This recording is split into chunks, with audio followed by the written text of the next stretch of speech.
नहीं ला। जमुई जिला तोर उखाड़ दे तो किला। अच्छा हेरे छोड़ा भैया बनारस से कुछ नहीं ला। जमुई के छौड़ा उखाड़ दे तो किला। अच्छा अच्छा के तो देखे पसीना से देहिया गिला हो वो है। अच्छा अच्छा के तो देखे पसीना से देहिया गिला हो वो है।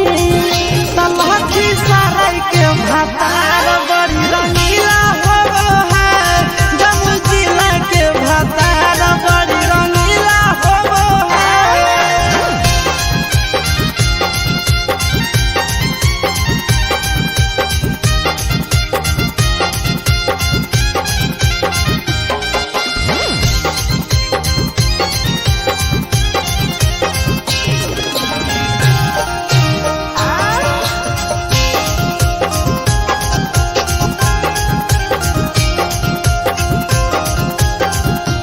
आई है मिला नहीं